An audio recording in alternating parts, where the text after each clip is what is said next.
ከኢትዮጵያ ደግሞ ማለት ነው ትቼው መጣ ያልኩት ነገር አንድ ነገር ቢኖር ከኢትዮጵያ ተገላገልኩት ስል ማለት ነው አንዷ ምን ትለኛለች እኔ እንትን ነው አላለችኝ።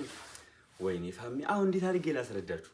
አብዛኛው ማለት ነው የኢትዮጵያ ወጣት ማለት ነው የሚሰደደው በእንደዚህ አይነት ነገር ነው። አሁን ይሄን ነገር ማን ለሁላችሁም በጠይቃችሁ ይሄ ምንድን ነው ብላችሁ ሁላችሁም ታውቁታላችሁ መልሱን ማለት ነው። እዚህ ጋር አሁን ስሙን እንጂ የነገራችሁ ምን እንደሚሰራ ምናምን ነገር አይደለም ማለት ነው የነገራችሁ ማለት ነው። ስሙን ስጠይቃችሁ እናንተ ማናችሁ ውስጥ ምንድናችሁ ስትባሉ ምንድናችሁ ሲጀመር አይባልም። ምንድነው ሳላት እኮ ነው እንትን ነኝ ያለችኝ ማለት ነው። እንደዚህ ምንድናችሁ አይባልም። አውዚ ቢላ ምንድናችሁ ስትባሉ አውዚ ቢላ ማለት ያለባችሁ ከተጠየቃችሁ እንኳን ማለት ነው። ይሄ ነገር ምንድነው እንዳልኳችሁ ይሄ ነገር ማንኛውም ሁላችሁም ታውቁታላችሁ ይሄ ምን እንደሆነ ማለት ነው። እስክሪፕቶ ነው ስሙን ታውቁታላችሁ ሁላችሁ። እናንተ ምንድናችሁ ይባል ምንድናችሁ አይባልም አንደኛ።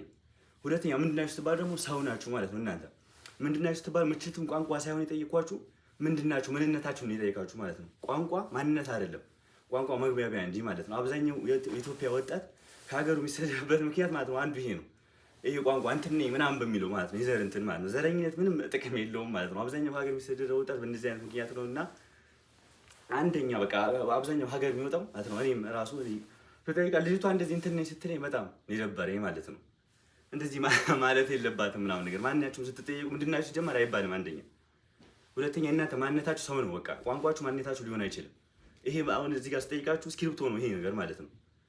ጸሐፊ ነኝ ይሄ ነገር ጸሐፊ ነው አይደለም ያለችኝ እስክሪፕቶ ነው ያለችኝ ማለት ነው። እናንተም ስትጠየቁ ምንድናችሁ ሲጀመር አይባልም።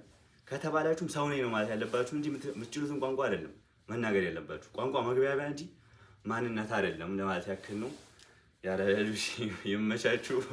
ዩቲዩብ አካውንት ከፍቻለሁ እየገባችሁ ቁም ነገር ጨርሻለሁ። ዩቲዩብ አካውንት ከፍቻለሁ ምናምን ነገር እየገባችሁ ሰብስክራይብ አድርጉ ምናምን ነገር በጣም ስለደበረኝ ምናምን ነው እንጂ በጣም የደበረኝ ነገር ነው ማለት ነው። እሺ በቃ ይመቻችሁ።